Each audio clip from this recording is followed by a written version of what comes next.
Hello students, welcome back to your favourite YouTube channel CK academy. तो आज video रे आम +3 फोर्थ सेमिस्टर पिलामानकर पॉलिटिकल साइंस ऑनर्स रो कोर 10 पेपर जोटा रही लोक प्रशासन व पब्लिक एडमिनिस्ट्रेशन यही पेपर किसी सिलेक्शन क्वेश्चन आम पढ़ा भिडियो देखा। ऑलरेडी यही कोर 10 लोक प्रशासन उपर मु सिलेक्शन क्वेश्चन दे सारी आपण मानक यूट्यूब रे आम चैनल अवेलेबल अच्छी जो मैंने देखी ना देखिपारे। ता सहित से 2 नंबर 3 नंबर 5 नंबर विशिष्ट किसी क्वेश्चन सब प्रोवाइड करी उत्तर सहित आउ कही पार्ट 2 रे आम आउ एक पार्ट रे 5 मार्क 8 मार्क क्वेश्चन सब देखा। तेणु से 5 मार्क और 8 मार्क क्वेश्चन जोड़ा बाकी रही जाता ताको आज आम ये भिडियो देखा।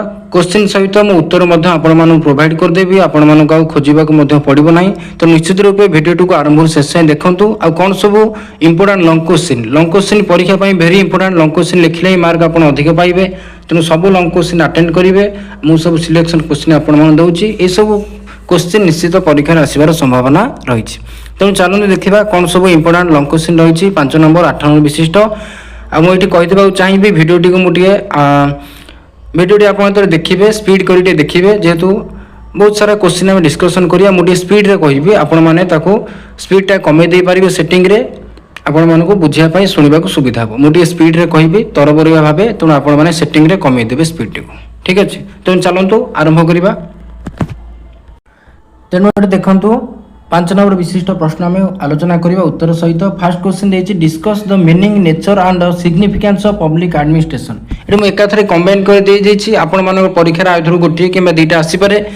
आइधर मीनिंग नेचर दे पारे किंबा सिग्निफिकेंस दे पारे सेपरेट करी मध्य आसी पारे। लोक प्रशासन अर्थ प्रकृति गोटे हे परिबो तार गुरुत्व सिग्निफिकेंस आलोचना कर एटा मध्य गोटे अलग क्वेश्चन हे पारे। तेणु हम कंबाइन कर देछि आपण माने एकाथरे मन रखि परिबे जहा क्वेश्चन आसीबो सेहि हिसाब रे उत्तर लिखिबे। तेणु लोक प्रशासन अर्थ प्रकृति गुरुत्व जहाँ थिला एटा हम उत्तर जो देखा मुझे स्पीड रे कहबी तेणु डिटेल्स कहना। देखो लोक प्रशासन आप जानते सरकार से सक्रिय वास्तव अंश को बुझाए जहाँकि जनकल्याण लोक हित राष्ट्र नीति गुड़ी कार्य करता। लोक मानकर केमी हित हम राष्ट्र केमी आगू बढ़ से राष्ट्र नीति गुड़ी कार्यकारी करता कि लोक प्रशासन। साधारण अर्थ में जानते पब्लिक अर्थ होती जनसाधारण लोक मैंने सरकार और एडमिनिस्ट्रेशन अर्थ होची कार्यर परिचालना करने। तेणु लोक प्रशासन मिसई देले लोक मानकर हित पाई सरकारी क्षेत्र में जो कार्यर परिचालना कराए कौन लोक प्रशासन। तेणु सरकारी नीति आईन योजना गुड़िक तृणमूल स्तर में सफलतार सह वास्तव रूप देवा ही हूँ जन प्रशासन व लोक प्रशासन उद्देश्य। लोक प्रशासन कहले सरकार जो नीति आईन योजना रही तृणमूल स्तर ग्रामांचल स्तर सबु स्तर केमी विकास हम लोक मैंने तार सुविधा सुजोग पाइबे से सफल हम से हूँ लोक प्रशासन मुख्य उद्देश्य। लोक प्रशासन कौन करता है सरकार इच्छा को कार्य परिणत कर गोटे शक्तिशाली माध्यम। गोटे इंपोर्टाट पॉइंट आप मन रखिपारे लोक प्रशासन कौन हुए सरकार जो इच्छा अच्छी से कार्य परिणत कर गोटे शक्तिशाली माध्यम हूँ कौन लोक प्रशासन। ताबे कहूँ लोक प्रशासन प्रकृति आम देखा प्रकृति नहीं विद्वान माने तार दुईटी मुख्य मतभेद देखा मिले। गोटे हूँ एकीकृत मत इंटीग्राल भ्यू जहाँ कह आउ हूँ प्रबंधकीय मत बा managerial view. Integral view managerial view आप पढ़ी। तेणु एकीकृत मत अनुसार प्रशासन में चपरासी ठार आरंभ कर सर्वोच्च सचिव पर्यंत समस्त कर्मकार्य अंतर्भुक्त। तेणु ये एकीकृत मत कौच प्रशासन में पूरा तल स्तर ठार आरंभ कर उच्च स्तर पर्यंत समस्त कर्मचारी मानकर कार्य लोक प्रशासन में अंतर्भुक्त होता है। अपर पक्ष जो प्रबंधकीय मत व मैनेजरियल भ्यू था से मत कही था केवल उच्च स्तर अधिकारी मानकर परिचालन निष्पत्ति ग्रहण कार्य प्रशासन अटे। अपर पक्ष जो प्रबंधकीय मैनेजरियल भ्यू रहा से केवल उच्च पदस्थ अधिकारी मानकर कार्य परिचालन निष्पत्ति को प्रशासन अंतर्भुक्त कर दुई गोटे मतभेद रही मन रखिए आपको डिटेल्स लिखिए। आंसर गुड़िक पूरा डिटेल्स रे लॉन्ग करी प्रोवाइड करिया वीडियो संभव न। तेणु मुझे खाली गोटे जनरल आइडिया दे दूची आपण माने ताको आउरी एक्सप्लेन करी लिखिबे। एतिकी परीक्षा पई यथेष्ट नुहे आउरी अधिक लिखिले भल मार्क पाइबे। आउरी एटी कह जाउची जन प्रशासन को उभय कला और विज्ञान भाव ग्रहण करा जाए। लोक प्रशासन होची गोटे आर्ट और साइंस दुईटा एथिरे व्यवहारिक कौशल सह केतक निर्देशात्मक सिद्धांत मध्य रही। व्यवहारिक कौशल रही लोक प्रशासन में ता सहित निर्देशात्मक सिद्धांत मध्य रही। ये सब पॉइंट आपण माने मन रखिबे आपको एलाबोरेट करी लिखिबे। तबे कहूँ आधुनिक जन कल्याणकारी राष्ट्र में जन प्रशासन गुरुत्व अत्यंत व्यापक। आधुनिक राष्ट्र देखा लोक प्रशासन बहुत गुरुत्व रही। समाज में शांति श्रृंखला स्थिरता बजाय रखार मुख्य भूमिका होची कार लोक प्रशासन। आ सरकार प्रणीत आईन को हितकारी योजना जो रहा सब जमी स्वास्थ्य शिक्षा गरीब कल्याण भित्तिभूमि विकास এই ସବୁ ଯେଉଁ ଯୋଜନା ରହିଛି ଲୋକମାନଙ୍କରେ ପହଞ୍ଚିଥାଏ କାହା ମାଧ୍ୟମରେ ଲୋକ ପ୍ରଶାସନ ବା ପ୍ରଶାସନିକ କଳ ମାଧ୍ୟମରେ ପହଞ୍ଚିଥାଏ। ଆଉ ଏହି ଲୋକ ପ୍ରଶାସନ ହେଉଛି ସାମାଜିକ ପରିବର୍ତ୍ତନ ଅର୍ଥନୈତିକ ପ୍ରଗତିର ମଧ୍ୟ ମୁଖ୍ୟ ସାଧନ ହେଉଛି କୋଉଟା ଲୋକ ପ୍ରଶାସନ। ଏଇଟା ସବୁ ମନେ ରଖିବେ। 2 ନମ୍ବର ଯଦି କ୍ୱେଶ୍ଚିନ୍ ଦେଖିବା 5 ମାର୍କ ବିଷୟରେ 2 ନମ୍ବର ସିଲେକ୍ସନ କ୍ୱେଶ୍ଚିନ୍ ଦିଆଯାଇଛି evaluate the evolution of public administration as A discipline. ଏକ ପାଠ୍ୟ ବିଷୟ ବା ଗୋଟେ ଶୃଙ୍ଖଳା ଭାବରେ ଲୋକ ପ୍ରଶାସନ କେମିତି କ୍ରମ ବିକାଶ ହେଇଛି ତାକୁ ଆଲୋଚନା କର। ଲୋକ ପ୍ରଶାସନର ସ୍ୱତନ୍ତ୍ର ପାଠ୍ୟ ବିଷୟବସ୍ତୁ ବା ଡିସିପ୍ଲିନ୍ ହେଲା କେମିତି ହେଲା ସେଇଟାକୁ ପଚାରିଛି ଆପଣମାନଙ୍କୁ। ଇମ୍ପୋର୍ଟାଣ୍ଟ କ୍ୱେଶ୍ଚିନ୍ଟି ନିଶ୍ଚିତ ଆକୁ ମନେ ରଖିବେ ପରୀକ୍ଷାରେ ଆସିବ। ତେଣୁ ଏଠି ଉତ୍ତର ଯଦି ଆମେ ଦେଖିବାକୁ କହୁଛୁ ଲୋକ ପ୍ରଶାସନ ଏକ କାର୍ଯ୍ୟ ଭାବରେ ମାନବ ସଭ୍ୟତା ଯେତିକି ପ୍ରାଚୀନ କିନ୍ତୁ ଏକ ସ୍ୱତନ୍ତ୍ର ପାଠ୍ୟ ବିଷୟ ଶୃଙ୍ଖଳା ବି ଏହାର ଇତିହାସ ପ୍ରାୟ 1 ଶତାବ୍ଦୀର ଅଟେ। 1 ଶତାବ୍ଦୀ ହେଲା ପାଖାପାଖି ତାର ଇତିହାସ ଆମେ ଦେଖିବା। ଏକ ପୃଥକ ଅଧ୍ୟୟନ ବିଷୟ ଭାବରେ ଏହାର ଜନ୍ମ ହୋଇଛି କେବେ ନା 1827 ମସିହାରେ କେଉଁଠି ହେଇଥିଲା ଆମେରିକାରେ। ଜାଣିଛନ୍ତି ଆପଣମାନେ 1827 ଆମେରିକାରେ ଲୋକ ପ୍ରଶାସନ ଜନ୍ମ ହୋଇଥିଲା। ଆଉ ଏ ବିଷୟ କ୍ରମଶଃ 5ଟି ପର୍ଯ୍ୟାୟରେ 5ଟି ପର୍ଯ୍ୟାୟ ଆପଣମାନେ ସବୁ ଜାଣିଛନ୍ତି 5ଟି ପର୍ଯ୍ୟାୟରେ ଏଇଟା ବିଭକ୍ତ କରାଯାଇଥିଲା ଲୋକ ପ୍ରଶାସନକୁ। ମୁଁ ମଧ୍ୟ ଆପଣମାନଙ୍କୁ ପଢ଼େଇଛି କେମିତି ତାର ଇଭଲ୍ୟୁସନ୍ ହେଇଥିଲା ଯାହାର ଆଭିମୁଖ୍ୟରେ ଆସିଥିବା ପରିବର୍ତ୍ତନ ଦର୍ଶାଇଥାଏ। ଏହି 5ଟି ପର୍ଯ୍ୟାୟରେ ଲୋକ ପ୍ରଶାସନର ପରିବର୍ତ୍ତନ ହୋଇଛି ଆଉ ତାହା ଗୋଟେ ଶୃଙ୍ଖଳା ବା ପାଠ୍ୟ ବିଷୟବସ୍ତୁ ବା ଡିସିପ୍ଲିନରେ ପରିଣତ ହୋଇଛି।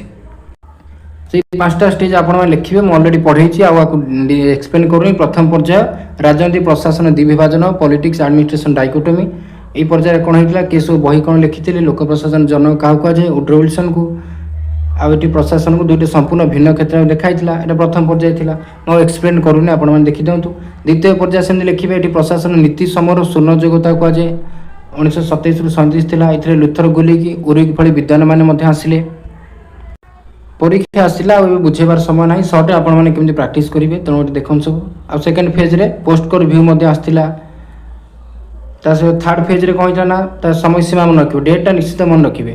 ସେଟା କୁହାଯାଉଛି ଆହ୍ୱାନର ଯୁଗ ଏରା ଅଫ୍ ଚ୍ୟାଲେଞ୍ଜେସ୍ ଯେଉଁଠାରେ ହର୍ବର୍ଟ ସାଇମନ ଆସିଲେ ସମସ୍ତ ନୀତିକୁ ପ୍ରବାଦ ଓ ଢଗଢମା ବୋଲି କହିଥିଲେ ପ୍ରୋଭର୍ସ ବୋଲି କହିଥିଲେ ହର୍ବର୍ଟ ସାଇମନ।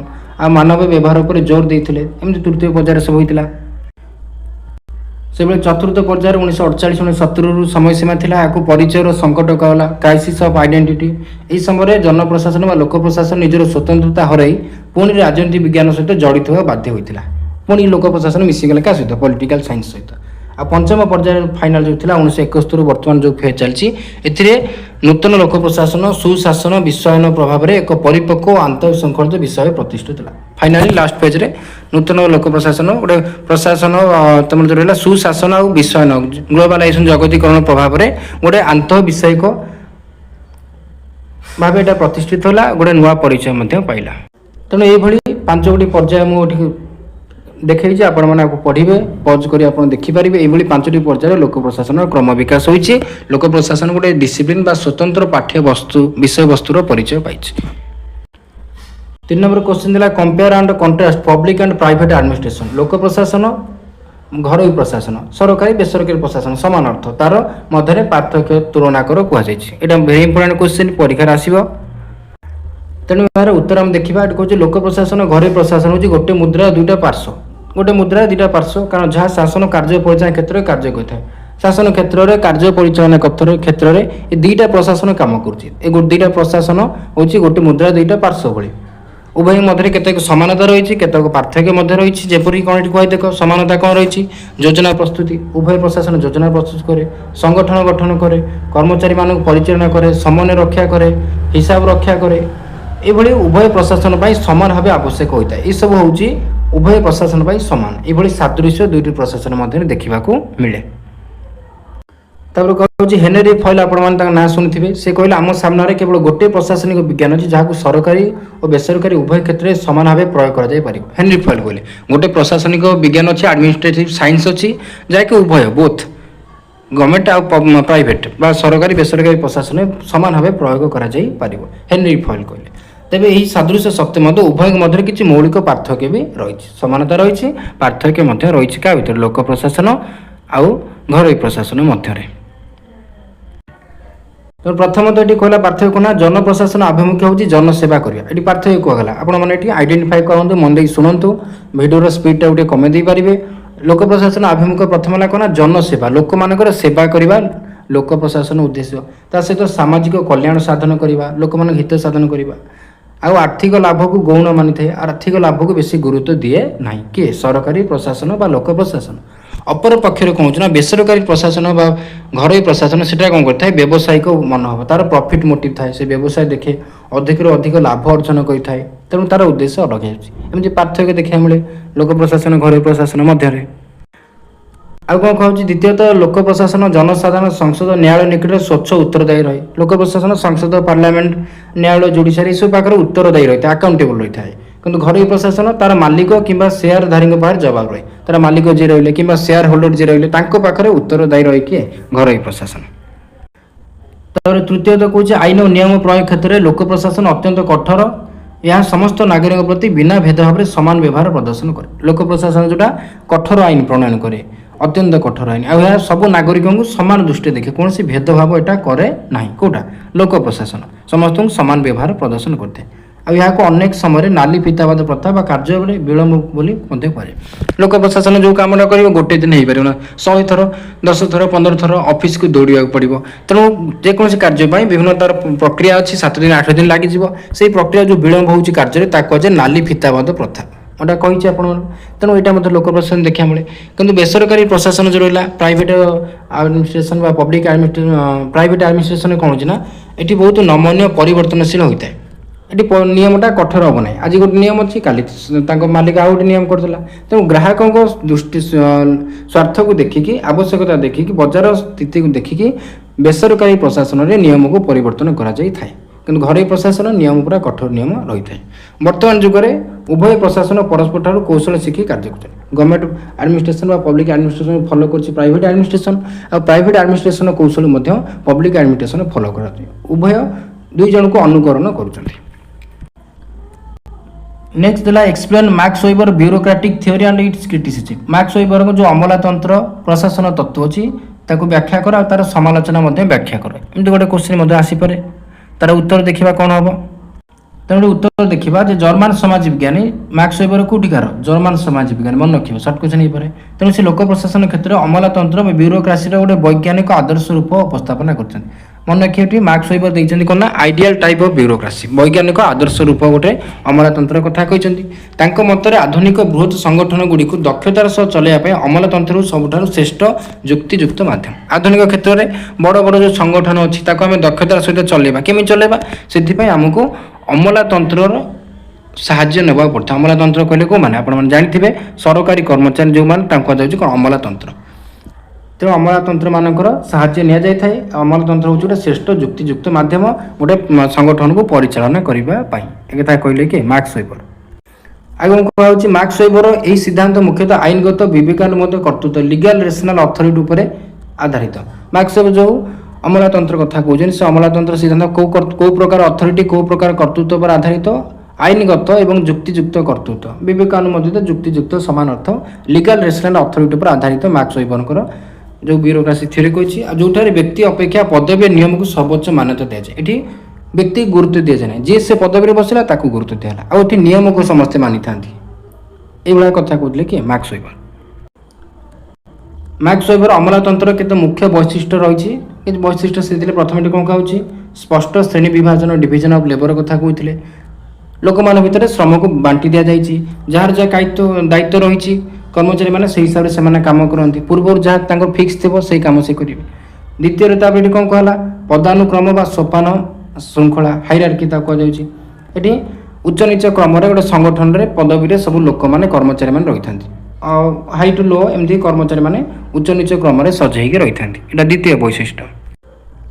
तृतीय देखा समस्त प्रशासनिक निष्पत्ति लिखित नियमावली अनुजाई होता है जहाँ लिखित नियमावली रही मानिकी प्रशासन चली थाए कर्मचारी माने व्यक्ति निरपेक्ष भाव निजर आवेग व्यक्तिगत संपर्क दूर रखी कर्तव्य संपादन करते व्यक्तिगत आवेग संपर्क ये किसी देखा जाए ना पक्षपातिता करा जाए ना संपर्क को दूर रखिकी कर्मचारी माने नियम को मानिकी कर्तव्य संपादन करते कौटिना संगठन में अमलातंत्र कर्मचारी मान कथा कहुच्छे तेज ये किसी वैशिष्ट्य देते मैक्स वेबर तथापि वेबर तत्व जो रही प्रशासनिक समीक्षक द्वारा समालोचित होती तथापि मैक्स वेबर को भल कथा कहते भी किसी दोष त्रुटि रही है जहाँद्वारा समालोचनार शिकार हवा पड़ा तेणु से समालोचना मध्य कौ मैंने सब होते तेणु कौन पर समालोचना कराइला देखते ये कहुई यह अत्यधिक लिखित नियम पर जोर देते कार्य अहैतुक विलंब घटी था जहाँ नाली फिताबाद कहुए ମାର୍କସ ୱେବର କହିଲେ କର୍ମଚାରୀମାନେ ପୁରା ଲିଖିତ ନିୟମକୁ ସବୁ ମାନିବେ, ଯାହା ଅଫିସର ଟାଇମ୍ ଟେବୁଲ୍ ଅଛି, ଯାହା ଆଇନ ଅଛି, ରୁଲ୍ ରେଗୁଲେସନ୍ ଅଛି, ତାକୁ ସମସ୍ତେ ମାନିକି କାମ କରିବେ। ତେଣୁ ମାନିଲା ବେଳକୁ କାମଟା ଯେଉଁଟା ଶୀଘ୍ର ହେବା କଥା ସେଟା ବିଳମ୍ବ ହୋଇଯାଉଛି। ତେଣୁ ଏହାକୁ କୁହାଯାଉଛି ନାଲି ଫିତାବାଦ। ତେଣୁ ଲୋକମାନେ ଅସୁବିଧାର ସମ୍ମୁଖୀନ ହେଉଛନ୍ତି। ତେଣୁ ଏଇଟା ଗୋଟେ ତାଙ୍କର କ'ଣ ସମାଲୋଚନା କରିବାର ଗୋଟେ ପଏଣ୍ଟ ମିଳିଯାଇଛି। ଆଉ କ'ଣ କୁହାଯାଇଛି, ଏହା ସଂଗଠନକୁ ଏକ ରୂଢ଼ିବାଦୀ ବ୍ୟବସ୍ଥାରେ ପରିଣତ କରେ, ଯାହା ପରିବର୍ତ୍ତିତ ପରିବେଶ ସହଜରେ ଖାପ ଖୁଆଇ ପାରେ ନାହିଁ। ଯାହା ପୂର୍ବରୁ ନିୟମ ଅଛି ତାକୁ ଲୋକମାନେ ମାନିବେ। ଯଦି ସମାଜରେ କିଛି ପରିବର୍ତ୍ତନ ହେଲା, ପରିବେଶର ପରିବର୍ତ୍ତନ ହେଲା, ତାକୁ ଖାପ ଖୁଆଇ ଚଳିବା ଟିକେ କଷ୍ଟକର। ତେଣୁ ଏହାକୁ ରୂଢ଼ିବାଦୀ ବ୍ୟବସ୍ଥା କୁହାଯାଉଛି। ଏ ମଧ୍ୟ ସମାଲୋଚନାର ଯୋଗ୍ୟ। ଆଉ କ'ଣ କୁହାଯାଉଛି, ଏହି ତତ୍ତ୍ୱ କର୍ମଚାରୀମାନଙ୍କ ମାନବୀୟ ସମ୍ପର୍କ, ସୃଜନଶୀଳତା, ମନସ୍ତତ୍ୱ ସମ୍ପୂର୍ଣ୍ଣ ଅଣଦେଖା କରିଥାଏ। ଏଠି ଲୋକ କୁହାଗଲା ଯେ ବ୍ୟକ୍ତିଗତ ସ୍ୱାର୍ଥ, ଆବେଗ, ଇମୋସନ୍ ଏସବୁ କିଛି ଦେଖିବେ ନାହିଁ। ସଂଗଠନରେ ନିୟମକୁ ମାନି ସମସ୍ତେ କାମ କରିବେ, ଯାହା ଦାୟିତ୍ୱ, ଯାହା କର୍ତ୍ତବ୍ୟ ସେଇ କାମ କରିବେ। ତେଣୁ ଏଠି ଲୋକମାନଙ୍କର ମାନବୀୟ ସମ୍ପର୍କ, ମନସ୍ତତ୍ୱ, ତାଙ୍କର ସାଇକୋଲୋଜିକାଲ ଥିଙ୍ଗିଲା, ସୃଜନଶୀଳତା, ସମ୍ପର୍କ ଏସବୁକୁ ମାର୍କସ ୱେବର ଅଣଦେଖା କରିଛନ୍ତି। ଆଉ ଗୋଟେ ଯାନ୍ତ୍ରିକ କଳ କଥା ଏଠି କହୁଛନ୍ତି, ଗୋଟେ ମେସିନାରୀ ଭଳି ମଣିଷକୁ ଦେଖିଛନ୍ତି, ଏଠି ସମ୍ପର୍କକୁ ଦୂରେଇ ଦେଇଛନ୍ତି। ତେଣୁ ଏଥିପାଇଁ ମଧ୍ୟ ତାଙ୍କୁ ସମାଲୋଚନା କରାଯାଇଛି। ନିଶ୍ଚିତ ରୂପେ ଯେଉଁ ପିଲା ମନ ଦେଇ ଶୁଣୁଥିବ ସେ ବୁଝିପାରିବ। ମୁଁ ସ୍ପିଡ଼ରେ କହିଲେ ମଧ୍ୟ ଆପଣ ସ୍ଲୋ କରି ଶୁଣିପାରିବେ, ବୁଝିପାରିବେ। କେମିତି କ'ଣ ଲାଗୁଛି କମେଣ୍ଟ ମାଧ୍ୟମରେ ମଧ୍ୟ ଜଣାଇବେ। 5 number question, discuss the principle of organisation, ଯେମିତିକି hierarchy, unit of command, span of control, ଏସବୁ ବିଭିନ୍ନ ସଂଗଠନ ଯେଉଁ ନୀତି ସମୂହ ରହିଛି, ଯେମିତି ପଦାନୁକ୍ରମ, ଆଦେଶର ଏକତା, ନିୟନ୍ତ୍ରଣ ପରିସର, ଏସବୁ ପ୍ରିନ୍ସିପଲ୍କୁ ଏକ୍ସପ୍ଲେନ୍ କରିବା ପାଇଁ କୁହାଯାଇଛି। ଏମିତି ଗୋଟେ ଦୁଇଟା ଆ ଭିତରୁ କିଛି ଆସିପାରେ କିମ୍ବା ଏମିତି ମିଶେଇକି ମଧ୍ୟ ଦେଇପାରେ। ଆପଣମାନେ ସବୁ ମନେ ରଖିବେ, ଆ ଭିତରୁ ଗୋଟିଏ ଇଣ୍ଡିଭିଜୁଆଲି ବି କ୍ୱେଶ୍ଚିନ୍ ହେଇପାରେ। ତେଣୁ ଏଠି ଉତ୍ତର ଯଦି ଆମେ ଦେଖିବା, ଏଠି ଉତ୍ତର କ'ଣ କୁହାଯାଉଛି ଯେ ପ୍ରଶାସନଙ୍କ ସଂଗଠନ ଶୃଙ୍ଖଳିତ କରେ, ଦକ୍ଷ ଓ କାର୍ଯ୍ୟକ୍ଷମ କରିବା ପାଇଁ କେତେକ ପାରମ୍ପରିକ ଶାସ୍ତ୍ରୀୟ ନୀତିର ପ୍ରୟୋଗ କରାଯାଇଥାଏ। ଯେକୌଣସି ପ୍ରଶାସନ ତାକୁ ଶୃଙ୍ଖଳିତ ଦକ୍ଷ କରିବା ପାଇଁ କିଛି ଶାସ୍ତ୍ରୀୟ ନୀତି ରହିଛି, ଯାହାକୁ ପ୍ରୟୋଗ କରାଯାଏ ସଂଗଠନକୁ ଶୃଙ୍ଖଳିତ କରିବା ପାଇଁ। ତେଣୁ ସେହି ପ୍ରଶାସନିକ ନୀତି ପ୍ରମୁଖ ତିନିଟା ହେଲା କ'ଣ ନା, ଗୋଟେ ହେଲା ପଦାନୁକ୍ରମ, ଆଦେଶର ଏକତା, ଆଉ ଗୋଟେ ହେଲା ନିୟନ୍ତ୍ରଣ ପରିସର, ଯାହାକି ଆପଣମାନଙ୍କର କ୍ୱେଶ୍ଚିନ୍ ଅଛି। ଏ ତିନିଟା ନୀତି ସଂଗଠନକୁ ଶୃଙ୍ଖଳିତ କରେ, ଆଉ ସଂଗଠନରେ କ୍ଷମତାର ପ୍ରଭାବ କରେ, ପାୱାରଟା ପ୍ରଭାବିତ ହୁଏ, ତା ସହିତ କର୍ମଚାରୀ ମଧ୍ୟରେ ସମ୍ପର୍କକୁ ମଧ୍ୟ ନିୟନ୍ତ୍ରଣ କରେ। କେଉଁଟା? ଏ ତିନିଟା ଜିନିଷ ଦେଖିବା ଗୋଟି ଗୋଟି କରି। ପ୍ରଥମେ ଥିଲା ପଦାନୁକ୍ରମ, ଜାଣିଛନ୍ତି ସୋପାନ ଶୃଙ୍ଖଳ ବା ସ୍କାଲାର ଚେନ୍ ମଧ୍ୟ କୁହାଯାଏ। ଏହି ବ୍ୟବସ୍ଥାରେ ଗୋଟେ ପିରାମିଡ୍ ସଦୃଶ ଢାଞ୍ଚା, ପିରାମିଡ୍ ଆପଣମାନେ ଜାଣିଥିବେ ଆକାର, ପିରାମିଡ୍ ଆକାର। ତେଣୁ ସେ ପିରାମିଡ୍ ସଦୃଶ କର୍ମଚାରୀମାନେ ସବୁ କ'ଣ ହେଇଥାନ୍ତି, ସଜାଇକି ରହିଥାନ୍ତି। ଉଚ୍ଚରୁ ନିଚ କର୍ମରେ କ୍ଷମତା, କର୍ତ୍ତୃତ୍ୱ ହିସାବରେ ସବୁ ନିମ୍ନ ସ୍ତରକୁ ପ୍ରଭାବିତ ରହିଥାନ୍ତି। ଆଉ ଏହାଦ୍ୱାରା ସଂଗଠନ ଠିକ୍ ଭାବେ କାର୍ଯ୍ୟ କରିଥାଏ, ଯାହାର ଯାହା ଦାୟିତ୍ୱ ସଜାଇକି ସମସ୍ତେ ରହିଥାନ୍ତି। ଉଚ୍ଚ କର୍ମଚାରୀଙ୍କ ଅଧୀନରେ ନିମ୍ନ କର୍ମଚାରୀମାନେ ରହିକି କାର୍ଯ୍ୟ କରିଥାନ୍ତି। ତେଣୁ ଏଠି ପ୍ରତିଟି ପଦବୀର ଦାୟିତ୍ୱ ସୁନିଶ୍ଚିତ ହୁଏ, ଯୋଗାଯୋଗ ପ୍ରକ୍ରିୟା ଉଚିତ ମାଧ୍ୟମରେ, ଗୋଟେ ପ୍ରପର ଚ୍ୟାନେଲ ମାଧ୍ୟମରେ ହୁଏ। ଏଇଟା ହେଲା କ'ଣ ପଦାନୁକ୍ରମ। ଦ୍ୱିତୀୟଟି ଆମେ କହିପାରିବା ଆଦେଶର ଏକତା। ଆଦେଶର ଏକତା କ'ଣ ନା, ସଂଗଠନର ଜଣେ କର୍ମଚାରୀ କେବଳ ଜଣେ ମାତ୍ର ଉପରିସ୍ଥ ଅଧିକାର, ନିର୍ଦ୍ଦେଶ କିମ୍ବା ଆଦେଶ ଗ୍ରହଣ କରିବ। ମୁଁ ଧର ଗୋଟେ କର୍ମଚାରୀ, ମୋ ଉପରେ ଆଉ ଜଣେ କର୍ମଚାରୀ ରହିଲେ, ମୋର ହାୟର ଅଥରିଟି, ତାଙ୍କଠୁ ମୁଁ ଆଦେଶ ଗ୍ରହଣ କରିବି, ନା କି 5 ଜଣଙ୍କ ଠାରୁ ମୁଁ ଆଦେଶ ଗ୍ରହଣ କରିବି। ସେମିତି ହେଲେ ସଂଗଠନରେ ବିବାଦ ଦେଖାଯାଇପାରେ, ଅସୁବିଧା ଦେଖାଯାଇପାରେ। ଜଣଙ୍କ ଠାରୁ ଆମେ ଜଣକୁ ହେଡ୍ ମାନିବା, ଜଣଙ୍କ ଠାରୁ ଆଦେଶ ଗ୍ରହଣ କରିବା। ଯଦି ଏକାଧିକ କର୍ମଚାରୀ ଆଦେଶ ଦିଅନ୍ତି, ତାହେଲେ କାର୍ଯ୍ୟକ୍ଷେତ୍ରରେ ଅରାଜକତା, ଦ୍ୱନ୍ଦ୍ୱ, ଦାୟିତ୍ୱହୀନତା ଏସବୁ ସୃଷ୍ଟି ହେବ। ବୁଝିପାରୁଛନ୍ତି? ଜଣଙ୍କ ଠାରୁ ମୁଁ ଆଦେଶ ଗ୍ରହଣ କରିବି, 5 ଜଣଙ୍କ ଠାରୁ ଆଦେଶ ଗ୍ରହଣ କଲେ 5 ଜଣ 5ଟା କଥା କହିବେ। ତେଣୁ ଦ୍ୱନ୍ଦ୍ୱ ଉପୁଜିବ, ଅରାଜକତା ଉପୁଜିବ, ସଂଗଠନରେ ବିବାଦ ମଧ୍ୟ ଦେଖାଯିବ। ଥାର୍ଡ଼, ତାପରେ ତୃତୀୟ ହେଲା ନିୟନ୍ତ୍ରଣର ପରିସର। ନିୟନ୍ତ୍ରଣ ପରିସର କହିଲେ କ'ଣ ନା, ଯେ ଉପରିସ୍ଥ ଅଧିକାରୀ ନିଜ ଅଧୀନରେ ଥିବା କେତେଜଣ କର୍ମଚାରୀଙ୍କୁ ସଫଳତାର ସହ ସୁପରଭିଜନ ନିୟନ୍ତ୍ରଣ କରିପାରିବେ। ଜଣେ ହାୟର ଅଥରିଟି ତା ଅଣ୍ଡରରେ ଯେତେ କର୍ମଚାରୀ ରହିଲେ ତାଙ୍କୁ ସେ ସୁପରଭାଇଜ୍ କରିବେ, ନିୟନ୍ତ୍ରଣ କରିବେ, କଣ୍ଟ୍ରୋଲ କରିବେ। ଏହି ସଂଖ୍ୟା ସୀମିତ ହେବା ଆବଶ୍ୟକ। ଏହା କାର୍ଯ୍ୟର ପ୍ରକୃତି, ସମୟ, ଅଧିକାରୀଙ୍କ ଦକ୍ଷତା ଉପରେ ନିର୍ଭର କରେ। ଏହି ସଂଖ୍ୟାଟା ସୀମିତ ହେବ, ଯାହାଦ୍ୱାରା କାର୍ଯ୍ୟର ପ୍ରକୃତି କ'ଣ ହେବ, ଅଧିକାରୀଙ୍କ ଦକ୍ଷତା ଉପରେ ନିର୍ଭର କରେ, କେତେ ଜଣଙ୍କୁ ସେ ନିୟନ୍ତ୍ରଣ କରିପାରିବେ, କଣ୍ଟ୍ରୋଲ କରିପାରିବେ। ଏଇଟା ତାଙ୍କର ହେଉଛି ନିୟନ୍ତ୍ରଣ ପରିସର। ତାପରେ କ୍ୱେଶ୍ଚିନ୍ ଦେଲା ଆନାଲାଇଜ୍ ଆଡମିନିଷ୍ଟ୍ରେଟିଭ୍ ମ୍ୟାନେଜମେଣ୍ଟ ଥିଓରି। ପ୍ରଶାସନିକ ପରିଚାଳନା ଶାସ୍ତ୍ରୀୟ ତତ୍ତ୍ୱ ବା କ୍ଲାସିକାଲ ଥିଓରି ସମୀକ୍ଷା କର। ଏଇଟା ମଧ୍ୟ ଇମ୍ପୋର୍ଟାଣ୍ଟ କ୍ୱେଶ୍ଚିନ୍। ତେଣୁ ଏଠି ଆପଣମାନେ ଉତ୍ତର ଦେଖିଦିଅନ୍ତୁ। ଆଉ ଏକ୍ସପ୍ଲେନ୍ ମୁଁ ଏତେ କରୁନି, ଟାଇମ୍ ଯାଉଛି, ଭିଡ଼ିଓଟି ବଡ଼ ହୋଇଯିବ। ତେଣୁ ଏ ଶାସ୍ତ୍ରୀୟ କ୍ଲାସିକାଲ ଥିଓରି ଯେଉଁ ରହିଲା, ତ ବିଂଶ ଶତାବ୍ଦୀର ପ୍ରଥମ ଭାଗରେ ଗଢ଼ି ଉଠିଥିଲା। ତା'ର ମୁଖ୍ୟ ପ୍ରବକ୍ତା ହେଲେ ହେନରୀ ଫଏଲ୍, ଲୁଥର ଗୁଲିକ୍, ଲିଣ୍ଡାଲ ଉରିକ୍। ଏଇସବୁ ବିଦ୍ୱାନମାନେ ସଂଗଠନ ଗୋଟେ ଆନୁଷ୍ଠାନିକ ଢାଞ୍ଚା, ଫର୍ମାଲ ଷ୍ଟ୍ରକ୍ଚର ଭାବେ ଗ୍ରହଣ କରିଥିଲେ। ଏହିସବୁ ଥିଙ୍କରମାନେ ବିଶ୍ୱାସ କରୁଥିଲେ କେତେକ ବୈଜ୍ଞାନିକ ନୀତିର ପ୍ରୟୋଗ ଦ୍ୱାରା ପ୍ରଶାସନ କାର୍ଯ୍ୟଦକ୍ଷତା, ଉତ୍ପାଦନ ଶକ୍ତିକୁ ବହୁତ ଗୁଣିତ କରିହେବ। ବୈଜ୍ଞାନିକ ପଦ୍ଧତି ପ୍ରୟୋଗ କରି ଆମେ ପ୍ରଶାସନ କାର୍ଯ୍ୟଦକ୍ଷତା, ଉତ୍ପାଦନ ଶକ୍ତି ତାକୁ ଦ୍ୱିଗୁଣିତ, ବହୁଗୁଣିତ କରିଦେବା। आमर हेनरी फॉल्ट जे रहिले से प्रशासन 14 गोटी मुख्य नीति देते आप जानते हैं 14 पॉइंट प्रिंसिपल देते कि हेनरी फॉल्ट जो श्रम विभाजन क्षमतार दायित्वर संतुलन केन्द्रीकरण श्रृंखला ये सब अंतर्भुक्त था। आ लुथर गुलिक जे थे जे कौन देते आमर very important shirt question post कर भ्यू देते कि लुथर गुलिक। तेणु पोस्ट कर जो भ्यू रहा तार फुल फॉर्म आपण लिखे पोस्ट कर योजना प्लानिंग संगठन organising staffing directing coordinating reporting budgeting सब पोस्ट कर फुल फॉर्म आपको लिखिए। तेणु ये शास्त्रीय तत्व सफल होते समालोचनार सम्मुखीन होगा पड़ी। हर्बर्ट साइमन कहते कौन यहाँ हूँ प्रवाद। हर्बर्ट साइमन आप पढ़ी थे सी कहते प्रवाद ढगढमा कहते प्रोभर्ब कहते समालोचना कराई। आउटा बाह्य आनुष्ठानिक नियम पर अत्यधिक जोर देता है कौटा शास्त्रीय तत्व कार्यरत कर्मचारी मान आवेग मानवीय गुण कोटा अस्वीकार करें। तेणु ये समालोचना शिकार पड़ी। तेणु ये सब आप मन रखिए आपको लिखिए एगुड़ा सब मन रखिए। 7 नंबर क्वेश्चन दिला write an essay on contemporary challenges in Indian administration e governance and PPP. भारतीय प्रशासन सांप्रतिक आह्वान जमी e governance public private partnership PPP तारी मॉडल उपर गोटे प्रबंध लिखा कहुई। तो देखो विश्वायन सूचना प्रजुक्ति विद्यार विज्ञान विकास और जनसंख्या वृद्धि जो वर्तमान समय भारतीय प्रशासन अनेक सांप्रतिक आह्वान अनेक चैलेंजर सम्मुखीन होता सहित नाली फीता प्रशासन बदल में वर्तमान केमी स्वच्छ द्रुत दक्षता सेवा दाबी कर लोक मैंने शीघ्र केमी सेवा पाइबे। पारंपरिक प्रशासन नाली फीतावाद पूरे गुरुत्व दूसरा से सब देखा मिलता है लोक मैंने शीघ्र सेवा पहुँचे गुरुत्व दि जाऊँगी। तेणु ये आह्वान गुड़ी को मुकाबिला करें लोक मैंने शीघ्र सुविधा पाइबे शासन व्यवस्थार आधुनिकरण हो पार से प्रमुख माध्यम रही। तेणु शासन व्यवस्था को आधुनिकरण करने दुईटी प्रमुख माध्यम अच्छे गोटे हूँ ई गवर्नेंस आ गोटे हूँ सरकारी बेसरकारी सहभागिता public private partnership. E governance कौन देखो प्रशासन कार्य सूचना प्रजुक्ति आईटी आम इंटरनेट व्यवहार करवा भारत में डिजिटल इंडिया कार्यक्रम ये सब सरकारी सेवा गुड़ी सीधा सड़क नागरिक मान निकट में पहुँचवा यहाँ हूँ ई गवर्नेंस। तेणु ई गवर्नेंस द्वारा कौन हो प्रशासन में स्वच्छता वृद्धि पाँच दुर्नीति कमी जाऊँगी वर्तमान प्रमाणपत्र बैंकिंग सेवा जनसेवा सब ऑनलाइन माध्यम द्रुत गति हो पार सहजरे लोक मैंने सब सुविधा पाँच। तथापि तापाई गोटे चैलेंज रही ई गवर्नेंस द्वारा आमर सब साक्षरतार अभाव रोचे लोक मैंने पढ़ा लेखा जानी ना से मोबाइल इंटरनेट व्यवहार कर सहित साइबर सुरक्षा जो ओटी फोटी दे लोक मैंने टंका लुटि नहीं जाऊँगी ये सब बड़ आह्वान देखा कौटी ई गवर्नेंस क्षेत्र में। अपर पक्षर द्रुत विकास बड़ बड़ भित्तिभूमि प्रकल्प जमी जातीय पथ निर्माण विमान बंदर स्मार्ट सिटी बृहत मेडिकल ये सब निर्माण करने सरकार पाखे पुंजीर अभाव रही सरकार पाए टंका नहीं से पीपीपी मॉडल को सी ग्रहण करा सरकारी बेसरकारी कंपानी दीर्घकालीन चुक्ति भित्ति आम आगु पढ़ी दीर्घकालीन चुक्ति कर पब्लिक प्राइवेट मिसिकी सब विभिन्न कार्यक्रम हाथ को नौ।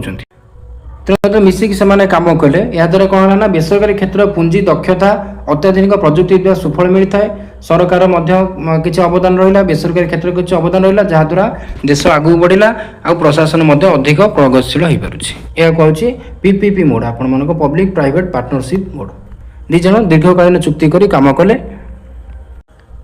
8 नंबर क्वेश्चन देछि examine the structure and training of process of bureaucracy Bharat में अमलातंत्र गठन और प्रशिक्षण प्रक्रिया विषय लेख। तेणु भारत में अमलातंत्र सिविल सर्विस होची तार मेरुदंड कहुए भारत प्रशासन स्वाधीनता पर आम सरदार वल्लभ भाई पटेल समय भारत में इस्पात गठन स्टील फेम बोली कहुई सरदार वल्लभ भाई पटेल बहुत बड़ अवदान थिला जो सिविल सेवा क्षेत्र में। धारा 312 आप जानते ए व्यवस्था रे भारत संविधान कौन ऑल इंडिया सर्विस कथा कहुई राज्यसभा को क्षमता दि जाइए। सर्ट में मुझे कहीदे आपको पढ़े पज कर देखिपारे।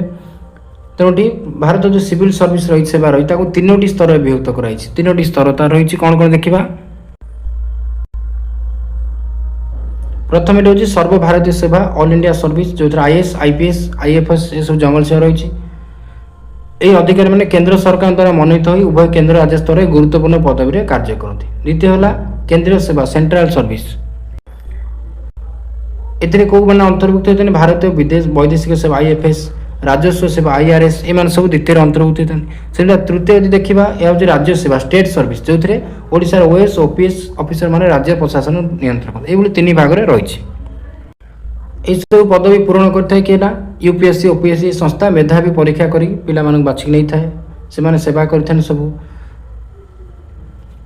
ता सहित आईएएस अधिकारी मान उत्तराखंडर मैसूर स्थित जो लाल बहादुर शास्त्री जातीय प्रशासनिक एकाडेमी अच्छी से प्रशिक्षण दि जाए तालीम दि जाए।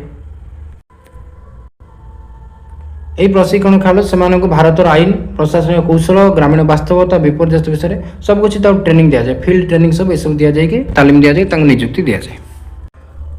9 number discuss the concept of coordination and it's importance administration प्रशासन में समन्वयर धारणा यार गुरुत्व आलोचना कर।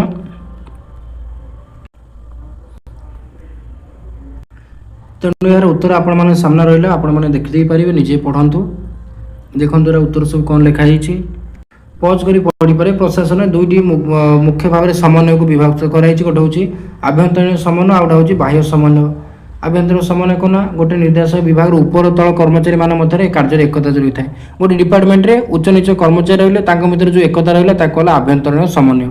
सेमती बाह्य समन्वय कहले सरकार दुटी संपूर्ण भिन्न विभाग दुटा सेपरेट डिपार्टमेंट मध्य जो सहयोग बुझे सेटा हूँ बाह्य समन्वय। तर सब मन रखिए प्रशासन में कौन गुरुत्व रही समन्वयर ये सब आपण सामने रोचे आपण मैंने देखिपारे। एगुड़ा सब पॉज कर दिखाँ आपण मैंने पॉज करके सब आपने पढ़ु देखु कौन लिखाई सब उत्तर आपण मैंने जानीपारे पढ़ी सब परीक्षा पाखे आउ रिपीट रिविजन खाली करते एगुड़ा सब। लास्ट क्वेश्चन रहा analyse the transition from new public administration to good governance नूतन लोक प्रशासन ठारू सुप्रशासन आड़ को प्रशासन केमी परिवर्तन हो समीक्षा कर। एम सब परीक्षा क्वेश्चन आस डायरेक्ट क्वेश्चन आसुनी एनईपी होगा क्वेश्चन एवं सब ट्रिकी दूसरी। तेणु यार उत्तर देखो 1960 आम कही ना शेष आड़ को पारंपरिक लोक प्रशासन अपारगता विरोध कर नूतन लोक प्रशासन आम आविर्भाव होता। 1990 मसीह जो ग्लोबालाइजेशन लिबरालाइजेशन है यह सब होगा द्वारा नूतन लोक प्रशासन आहरी सुप्रशासन आड़ को अग्रसर होता गुड गवर्नेंस आड़ अग्रसर है। यही परिवर्तन प्रशासन को आहरी अधिक गणतांत्रिक और प्रजुक्ति भित्तिक कर गढ़ी तोड़ा। नूतन लोक प्रशासन मुख्य योगदान थिला प्रशासन केवल यांत्रिक नियम रु बाहर करी मानवीय मूल्यबोध भित्तिक करवा। एटा तो आपण जानते गोटे कॉन्फ्रेंस होता मीनब्रू कॉन्फ्रेंस तारी माध्यम लोक प्रशासन उत्पत्ति होता। लोक प्रशासन 4टी मुख्य लक्ष्य रही मन रखा इंपोर्टाट गोटे है प्रासंगिकता द्वितीय है मूल्यबोध 3 सामाजिक समानता एवं परिवर्तन रेलिवेंस वैल्यू सोशल इक्वालिटी आ गोटे चेंज ये 4टी तार मूल्य मुख्य लक्ष्य रही है सब लिखे ये सब मन रखी पड़े आपण मैंने। 1992 मसीह वर्ल्ड बैंक निज रिपोर्ट में सुशासन प्रयोग कला। गुड गवर्नेंस कथा देखिया किए प्रथम व्यवहार करता 1992 वर्ल्ड बैंक गुड गवर्नेंस शब्दर प्रयोग करता। एटा आप मन रखिए मुझे अलरेडी कही सारे आप पॉज कर देखिपारे गुड गवर्नेंस कौन। आरटी एक्ट जो रहा नागरिक सनद है सिटीजन चार्टर यही सब क्षेत्र में आमर गुड गवर्नेंस कार्य करुच्ची विभिन्न पदक्षेप नि। तो ये सब आपण मानकर 5 मार्क क्वेश्चन आपण जहाँ रहा ये सब इंपोर्टेंट क्वेश्चन। एबे देखिबा 8 मार्क क्वेश्चन खाली क्वेश्चन गुड़ा कहीदेवी आप प्रैक्टिस करूँ से सेम टाइप क्वेश्चन। प्रथम define public administration discuss it's nature scope and growing significance सामान जिनस लोक प्रशासन संज्ञा और यार प्रकृति परिसर विषय लेख long question 8 mark very important Monday सब देखो प्रैक्टिस करूँ। Second trace the evolution of public administration as an independent academic discipline through various stage लोक प्रशासन केमी गोटे स्वतंत्र पाठ्य विषय वस्तु श्रृंखला भाव जन्म लाभ कर तार क्रम विकास विभिन्न पर्याय लिखिक आलोचना कर। 3 नंबर क्वेश्चन दिला critical examine the politics administration dichotomy how does public administration differ from private administration. Politics administration dichotomy राजनैतिक प्रशासन द्वि विभाजन सीटा कौन ता सहित सरकारी प्रशासन बेसरकारी प्रशासन ठार केमिति अलगा ताकू वर्णना कर लंग क्वेश्चन। 4 नंबर क्वेश्चन दिला what is new public administration NPA कौन discuss its core features goals and emergence with reference to Minnowbrook conference. नूतन लोक प्रशासन कौन मीनब्रू सम्मेलन जो होता है कौन तार वैशिष्ट्य लक्ष्य अभ्युदय सब लिखापी पड़ लंग क्वेश्चन। 5 नंबर दिला define new public management NPM explain how it lead to rise of good governance in public administration. नूतन लोक प्रशासन परिचालन संज्ञा दियो आ यहाँ किपरि लोक प्रशासन रे सुप्रशासन आगमन पाई पथ परिष्कार कला ताकु व्याख्या कर। ये सब आपणकर इंपोर्टाट क्वेश्चन परीक्षा आसबार संभावना रही। 6 नंबर क्वेश्चन था distinguish between formal and informal organisation. Formal and informal organisation कौन? Also analyse the role and difference between line and staff agency. Line और स्टाफ एजेंसी मध्य पार्थक्य दर्शाओ। आनुष्ठानिक अणानुष्ठानिक संगठन कौन ता विषय पार्थक्य दर्शाओ। ता सहित मुख्य कार्यनिर्वाही आ परामर्श दाता जो संस्था रहा लाइन ऑफ स्टाफ एजेंसी ता मध्य पार्थक्य दर्शाओ। ये गोटे long question important. 7 number question दिला elaborate on the core principle of organisation hierarchy unity command of span of control. संगठन मुख्य सिद्धांत रहा पदानुक्रम आदेश एकता नियंत्रण परिसर ये सब आलोचना कर। 8 नंबर क्वेश्चन दिला 8 नंबर क्वेश्चन दिला critically analyse Max Weber's bureaucratic theory what are its main features and major limitation. Max वेबरଙ୍କର ଅମଲାତନ୍ତ୍ରର जो तत्व रही है नाली फिताबाद तत्व रही है समालोचनात्मक समीक्षा कर तार वैशिष्ट्य और प्रमुख सीमाबद्धता गुड़िक सब लेख। ये गोटे आउ गोटे important long question. 9 number discuss F W. Taylor scientific management theory compare it with Elton Mayo's human relation theory. F W. Taylor वैज्ञानिक परिचालन तत्व को आलोचना कर विषय लिखिए सहित एल्टन मायर जो मानव संपद तत्व था सहित कंपेयर करेंगे कौन डिफरेन्स अच्छी दुईटा थ्योरी मध्य। 10 नंबर दिला examine the contemporary challenges faced by Indian administration with special focus on in governance and public private partnership. Bharat प्रशासन में वर्तमान कौन सांप्रतिक आह्वान देखा मिलूँ समीक्षा करेंगे तो इ गवर्नेंस और सरकारी बेसरकारी सहभागिता ता विषय लिखिए। ये सब निश्चित आपण परीक्षा आसबार संभावना रही। ये क्वेश्चन आपण मैंने पढ़ु आगामी परीक्षा भल नंबर रखु। तेणु ये भिडियो केमी लगे निश्चित रूपे कमेंट माध्यम जनइबे। भिडियो टी एवं लाइक करूँ सांग मानू शेयर करूँ से भी पढ़े भल नंबर रखिए पास करेंगे। आम चैनल नुआ होते एवं सब्सक्राइब कर दिंतु। आहरी आपण ढेर सारा वीडियो आगामी पर्यायर में नहीं आसबि। तेणु जो मैंने भिडियो को आरंभ शेष देखिले समस्त बहुत बहुत धन्यवाद। समस्त बेस्ट ऑफ लक परीक्षा आपण मैंने भल करूँ। जय जगन्नाथ।